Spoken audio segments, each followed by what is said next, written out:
There is no right path to go from 0 to 6 to multiple 6 to 7. There is going to be a requirement for you to get more creative, more scalable, more leverageable. And I think it's easier when you follow spirit.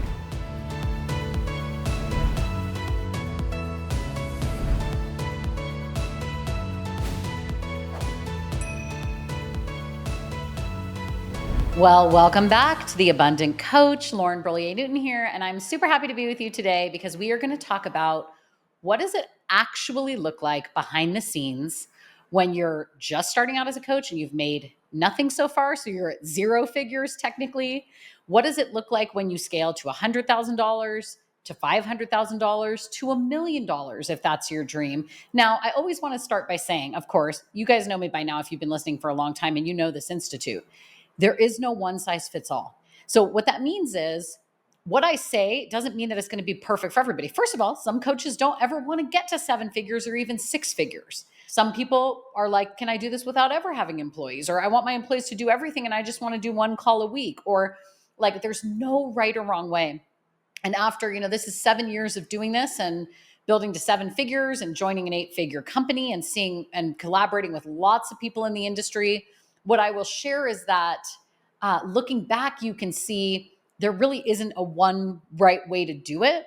You've got to, my opinion is I would invite you to look at all the different resources that you have and then say, which one resonates with me? What path do I resonate with the most?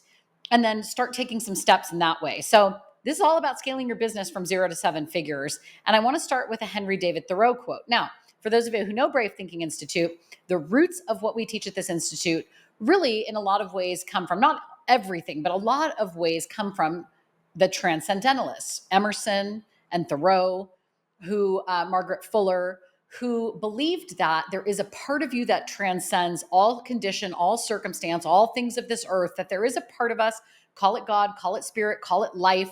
There's a part of us in our human nature that transcends all things physical, that can transcend problem and circumstance. So I thought it was apropos here to start with a Henry David Thoreau quote. So the quote is, what you get by achieving your goals is not as important as who you become in the process. What you get by achieving your goals is not as important as who you become in the process. And I can tell you 10,000% from experience that is absolutely true, that I've generated the multi-million dollars and I've bought the 5,000 square foot house and I've fallen in love with the love of my life and I've helped tens of thousands of people around the world. This institute has reached millions and millions of people. Mary Morrissey has touched uncountable lives. And I think when all of us look back at everything that we've achieved, it really is who you become in the process. It's not the thing. The thing is fleeting. The thing can be taken away tomorrow. But who you are and what you did, that can never, ever be taken from you. So let's dive in here to this episode about scaling. The first thing I want to say about starting at 0 figures, and you've heard this before, this is not going to be new, is it's very important to have a vision of where you're going and not make decisions out of it. I know it's going to sound like a very hard task and it is rigorous, but don't make decisions out of what you think you should do. Don't make decisions out of, well, I see everybody over here doing this, so this is what I got to do to make money. Don't let the I got to make money get in the way of what it is you would really love to do with your coaching business. That's number one. I was just hosting a call that we have with our certified coaches at Brave Thinking Institute. Those that decide to get business support beyond their certification, join. We have one of 2 programs. One is called Accelerator, and it's a business program where people can continue to learn how to grow their coaching business. And then the next level, the highest level, is called Elevate. And so I was on a call with all our Accelerator and Elevate coaches yesterday, and I spoke to the topic of stop shoulding yourself. Meaning, don't should yourself about how to build your business. Don't say, I should do this, I should do that, I got to make money. Look, somebody over here is doing this. Rumi said something like, there's 1,000 ways to kiss the ground, which means to connect with God, spirit, life. There's thousands of ways to do that. And a coaching business is not different. If you're wanting to live the life you love and help other people do that, then there's 1,000 ways to kiss the ground, meaning you might love building online. You might love building by speaking engagements. You might be the networking queen like Jana Lane, who I previously had on this show. There's a million different ways to build a coaching business. All of them, yes, are going to require our 4 pillars that we always talk about: coaching and curriculum, business sense, marketing and enrollment. There's got to be a way to do that. No matter what kind of coaching you're doing or how you're enrolling clients. I follow a business coach. I really love her. It's all email marketing. Literally, I've never seen her sell from the stage. I've maybe seen her sell on her Facebook Lives into her program, but like most of her selling comes through email. But notice that she's still enrolling clients. So you're never going to get away from, if you're going to call yourself a coach, you got to coach, number one. 2, business, you get bookkeeping, payment processing, all that, got to have that. Tell me if you find a way around that. 3, marketing, you got to let people know that you exist. And 4, enrollment. So there's millions of ways to do it. This coach I'm talking about, Sarah, she does it through email marketing. Here at the Institute, we're large advocates of workshops, fast, easy way to market yourself and get yourself in front of people, speaking engagements. But there's lots of different ways to do it. You could slip in people's DMs, so to speak, and just spam everybody on Facebook and let them know that you're a coach and tell them if they want to sign up. I mean, there's lots of ways to do it, and there's no right or wrong way. But what I was saying in this Accelerator and Elevate call yesterday was that we've got to stop shoulding ourselves, because building a business is not for the faint of heart already. And if you spend your whole time building a business in thinking, I should do this, I should do that, what's this person doing over here? Oh, I got to make calls or else I'm a bad person. Like, you're going to terrorize yourself, and it's going to feel like crap trying to build your business in that way, because it's very constrictive. It's not life-giving. You're not following your intuition. You're not doing what you would really love. So to scale from 0 to 6 figures, my message for that is, it's not that it's not going to be rigorous. It's not that you're not going to have to stretch yourself and do some things you normally wouldn't do. But I would invite you to look at all the many ways in which to do that, and then find what feels great to you. I always like to use the example of slipping in the DMs, because at the level of fact, between LinkedIn, Facebook, all these different text messages, I literally get so many messages from people who don't know me saying, hey, do you want to join this? Hey, do you want to join that? Hey, it looks like you're a coach. Would you like to enroll 15 clients a day? I don't like that personally. It feels invasive to me. I'm like, you could have just looked at my Facebook profile and seen what I do and just tailored your message slightly to me. Now, that's me personally. No offense to any of you listening who do that. I'm just not your ideal client. Now, if you do that enough times, if you send out 500 messages a day, you'll probably get some takers. So if it's working for you, that's good. It's ultimately good if it feels good to you. That's what I'm saying. It doesn't feel good to me. But there's a difference between stretching yourself and something not feeling good to you. So let me give you an example of this, okay? So one example, I'm saying I don't like slipping into people's DMs, but that's a blanket statement. That's not actually true with a capital T, because if I know the person and I care about them, I'm totally fine messaging them and being like, oh, I saw you posted on Facebook that you went to Greece. How was it? Did you love it? Like, that's fine for me. I don't feel that, right? So when you're looking at the menu of options, my invitation to you is to say, okay, just reaching out to random people with an offer that may or may not serve them doesn't feel life-giving to me. But does reaching out to people that already know, like, and trust me and letting them know that I've got something going on that they might enjoy and no pressure feel good to me? Yeah, like, I'd do that all day long. So when you're looking at the menu, I'm inviting you not to be black and white with it. It's not like I either always use DMs and I spam the hell out of people, or I never use DMs. Like, look at the menu and see, is there any way within these different ways I could grow my business that feel actually good to me? The second thing, and I know this is controversial, because there's a lot of business coaches out there that are like, you can't just follow your intuition and expect to build a business. In some ways, they're not wrong. Like, you can't just wake up and be like, oh, I don't know. Maybe I'll just look at the moon. Like, there has to be some structure to business. And that actually is spiritual, because energy, if you look at the way this universe works, requires structure to move effectively and efficiently. And you get to pick what structure that is. And the controversial thing I'm going to say is, I believe if we connected to spirit, really tuned into spirit, whatever you define that as, your connection to your higher self, God, meditation, getting quiet, if you tuned into it and you asked for 10 steps to take to grow your business, downloaded that from the infinite and took action on some of them, that's going to take you all the way to a 7-figure business. No joke. Because that's how Mary Morrissey built her business, and that's how I built my business. Now, Those 10 steps might be very traditional steps that you hear. Get a marketing advisor, post on Facebook, do this. But at least you're being guided and you can take a look and go, okay, of all these ideas between my own subconscious mind, my history, the things I know, and the infinite itself, between all of these ideas, are there some that feel actually life-giving to me? I'm not shooting myself saying, well, I really should do that one because I saw someone else do that. No, but just does it feel life-giving to you? And if it does, taking action on it. So the ideas themselves, they could be very traditional or very businessy. And at least it gives you the opportunity to hear from yourself what it is that you would actually love. So that is my high recommendation, is that you do actually use your intuition to build your business. And when I say intuition, listen for ideas and only move on the ideas that spark you. Do not should yourself. And that's 0 to 6 figure will work. I made 6 figures in, I think, my first 8. I made 58 grand my first year when I was working for full time. But my second year in coaching, I made $140,000. And when I look back at those first 2 years, I stretched myself a lot. I was scared a lot.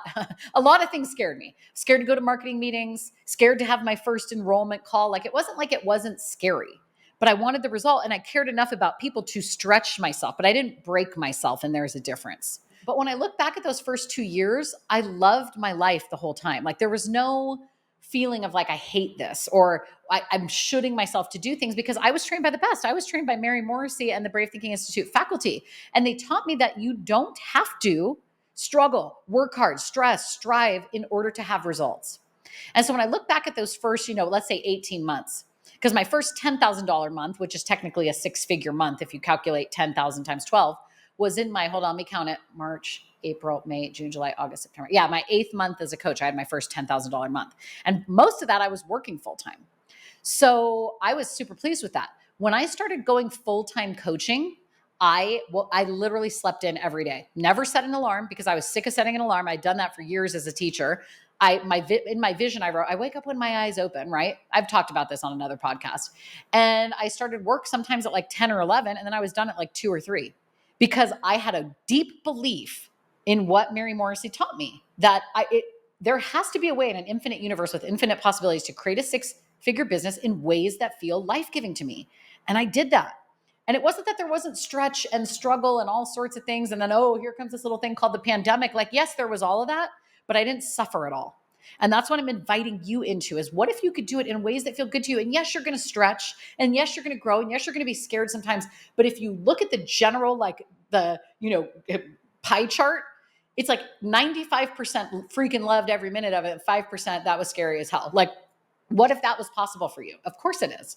So 0 to 6 figures, my greatest advice for you is there's going to be, yes, some element of like rigor and hustle and stretching yourself. I would hold, if I were you, I can do this in ways that feel really good to me, as long as I'm doing something from the menu of the 4 pillars of coaching a successful coaching business: coaching and curriculum, business, marketing, and enrollment. And you choose which way you want to kiss the ground, as Rumi said. A couple other just practical highlights of 0 to 6 figures. You are probably going to be doing a lot of things yourself that you eventually won't be doing. You don't have to, but if you want to bring in the income, you can hire people right away and get going, or you can do a lot of it yourself. I did a lot of it myself, which I wouldn't recommend until I hit about 400 grand. And then I was like, okay, maybe it's time to ask for help. So I would probably do that sooner. But 0 to 6 figures, follow your intuition, look at the 4 pillars, choose the things that feel the most life-giving to you, keep connecting to spirit and doing those things, but do it in a way that feels good to you, and you'll enjoy that process. 6 figures seems to be a huge milestone for a lot of people when building a coaching business. I will tell you, 100,000 to 500,000 is a very different model than 0 to 100,000. 100,000 to 500,000, you're going to start to see that you will max yourself out. You can no longer do everything. You can no longer just hustle. It's going to take more creativity than that. And if you built 0 to 6 in the manner that I suggest, and we would suggest at the Institute, which is get connected to spirit, follow guidance, do the things you love, you'll be good, and you'll set yourself up really well for 500,000. Now you're starting to ask yourself, how can I leverage my time more? At this point in my own business, I think I had 14 one-to-one clients. So that was 14 hours a week. I had like 3 groups. I had Q&A calls. So it's like, when are you going to market, do your books, live, eat, sleep? Like, when are you going to do all that? Do your speaking engagements or whatever it is, your Facebook posting. When are you going to do all that? So 100 to 500,000, in my opinion, is really thinking about scale, like not completely scaling, but you're starting to think, how can I leverage my time? What if I could move from one-to-one clients to some groups? Or what if I could raise the price on my one-to-one clients so that I have more bandwidth? Because now there's more demand. You're probably sold out at this point with one-to-one coaching. What if I could get more people in my group, but they could have the same results? What if I could create a leverageable program so people don't have to start at the same time every month and they can just roll in, and that saves time? What if I had a willingness to hire people to do the things that I don't really love? Like, what if I had some of that? So in this phase, I would say you're looking for ways to leverage your time in ways that still serve the clients and you still believe in, and in ways that give you more bandwidth to do what I would guess is your zone of genius, which is actually coach the people. So in this phase of my own business, as I mentioned, I waited a little bit long, but the first move I made was hiring an assistant who was sort of a jack of all trades, could do posting, could do website stuff, could do administrative tasks, could upload things. And then that person eventually over time moved into a full-time marketing manager sort of role. And then I got a new person in her previous role. But it's nice in the beginning to have that. I'll give you one warning though. As you're building, know that you can change it tomorrow. So if you're building an infrastructure of employees or independent contractors, and then there becomes a time when you're no longer in love with that model, blow the whole thing up and create a new model. Don't keep sticking with a model that doesn't work for you just because it's already in place. Okay. Growing to $500,000 is also about having more reach, bigger speaking engagements, bigger email lists, bigger, like finding more reach so that it's easier for those clients to come in. Because at 0 to 100,000, 80% of your time is going to be spent on client attraction. From 100,000 to 500,000, I would say it doesn't go down that much, but maybe goes down to like 70% or so, or maybe 60%, because you're getting more referrals and there's momentum and people are re-enrolling and the ball starts to roll, right? 500,000 to $1 million just creates more leverageability. It's very similar to 100 to 5, but 500 to $1 million is, you're not going to make $1 million with 10 one-to-one clients anymore. So if they're willing to pay you 100,000 each, yes, you can do that. And actually there's coaches who can charge that because of their level of skill set. So you could do that. You could make $1 million by having 10 one-to-one clients who pay you $100,000 a year to contract with you and do whatever it is you're going to do. You could also make $1 million by selling 3,367 people on a $297 program. So you can scale that way. There's many ways to kiss the ground. That version, where it's a one-to-many approach, requires a lot of infrastructure. And what I mean by infrastructure is it's going to require, like email lists and ads and things of that nature. So when you're building from 500,000 to $1 million, it's really, I have found, about more reach, more willingness to give things up that no longer serve you. So let me give you a picture of where my model was at 400,000 and where my model became at, over $1 million a year. So at 400,000, I had a weekly masterclass that people could join. It was a group program. I think at that time, gosh, I was a cheap date. It was probably like $4,000 for the year. Yeah, something like that. $4,000 for the year. And people could come to my year-long masterclass. It would be a weekly class where I taught them the tools to transform their lives. And then I would have a Q&A call twice a month where they would come and get their laser coaching, but this was all group. And then I had a lot of one-to-one clients at that time. And that's when I remember it was right during COVID times. I had a webinar, because I had never really had a ton of webinars before, but it was COVID, so we adapt. And I had a webinar, and I think something like 28 people asked for a consultation, and then like 11 or 12 of them enrolled.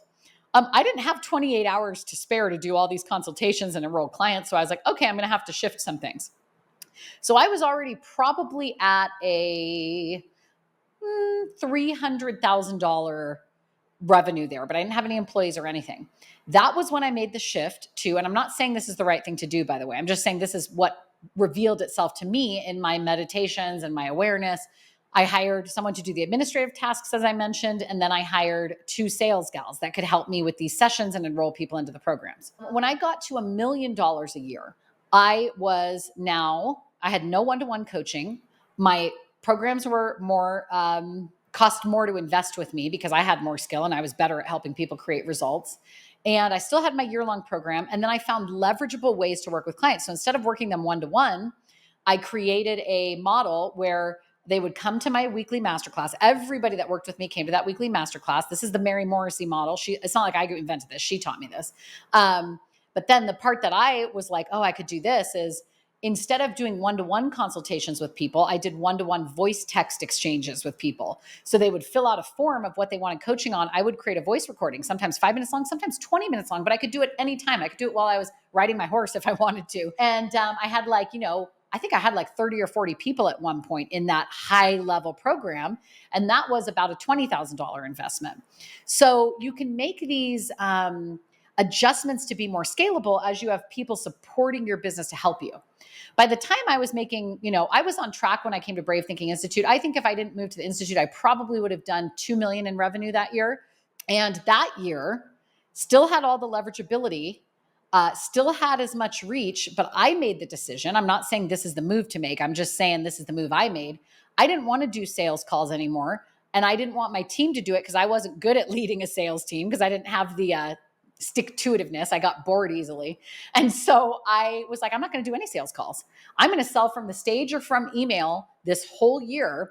And that year we did over $1 million the year I came to the Institute, just from me selling from the stage, no sales calls. So here's why I'm sharing that with you. There is no right path to go from 0 to 6 to multiple 6 to 7. There is going to be a requirement for you to get more creative, more scalable, more leverageable. And I think it's easier when you follow spirit. Because if I would have forced myself to run a sales team at that point, there's no way I would have made $1 million. I just would have been pissed off at the world. I would have been like, I don't like doing this. I don't care. And so it's not that I don't care. It's just it's not my zone of genius, and therefore it felt heavy. So you can see that I was making moves to see how can I still have the impact, create more reach, create more free time. And that's what you're going to do as you go. The systems become so important from $500,000 to $1 million. What I mean by the systems is that everything is more elegant and exquisite. From your bookkeeping to your client files to the way you work with your employees to your payroll. You want the system to work so efficiently that you barely see the system, if that makes sense. And then you've got the thing that you get to do is you don't have to do any longer any of the system stuff, and you just get to be the face of the company. That's the best feeling. It's not that you're not holding the vision. It's not that you're not supporting all of those things, but you get to be out of the systems themselves and really doing the things that are in your zone of genius. So I've said a great many things here. You know me, I just speak rawly, and I don't know if Raleigh is the right word. I think it's a city. I speak in a raw, unfiltered manner, and I just kind of tell you the tea, right? I just share with you what it is. So if I had to say 0 to 6 figures is usually for most people hustle, but I would say the Brave Thinking Institute way would be follow your guidance for how you want to implement the 4 pillars in ways that feel really good to you. 100,000 to 500,000 is learning leverage. Most people do it as, let me just hustle more and burn myself out. But at Brave Thinking Institute, we would recommend, and we train our coaches, and we actually give them the leverageable model, by the way. So you don't have to invent this yourself. We give you the leverageable model. It's awesome. So 100,000 to 500,000. So 6 figures to multiple 6, you're looking at more of a, how can I leverage and ways that feel really good to me. 500 to $1 million for many people is, again, more stress, burnout, and shooting themselves. But the Brave Thinking Institute way is systems. Exquisite, elegant, beautiful systems that you're in love with, that are intuitively guided, that support you in being the coach that you want to be. So back to Thoreau, because this is important to tie a bow around this episode. And when he says it's not really the achieving your goals, it's who you become in the process. We always have this idea, when I hit $1 million, I'm going to feel different. When I have this, it's all going to work out. But here's the thing that we forget as humans. We want to keep growing. The tree doesn't grow to 10 feet and then go, yeah, I'm done growing. I'm looking out my front window right now. There's deer in my front yard. It's beautiful. A little bit of snow on the ground. There's all these tall, huge spruce trees. And I'm looking at all of them. I'm like, They haven't stopped growing. When we got here that they were at a certain level, they're taller now. And I'm going to trim them soon because I don't want them to block the view of the mountain that I have going on here. But they're growing because every living thing wants more. So when you reach 1 million, it's wonderful. And everything that gives you, like the fact that I could donate, $50,000 to charity and not even blink. I wrote a check for $10,000 to my church one year when I was probably at the $1 million level. I wrote a check without even thinking about it for $10,000 to my church when they needed something. I mean, that is like wonderful, but it isn't actually the getting of the goal. It's wonderful. Like I don't want to delete or sound arrogant that it's not wonderful, because it is. It's beautiful and it's wonderful. But what is even more, I think, a connection between you and God at that moment is a heartfelt gratitude for your opportunity to become the person who can do that. That's really what it is. So with that, I love you very much. I hope this was helpful. And I'm looking forward to hearing who you become in the process of building whatever size business you would love. All right, I'll see you on the next episode. If you enjoyed this video, please click the like button and subscribe to our YouTube channel so that you never miss a new upload. You can help our channel continue to grow as we invest in creating more great content for coaches. Lastly, check the description below for helpful links to the resources mentioned in this video. Thank you and have an amazing day.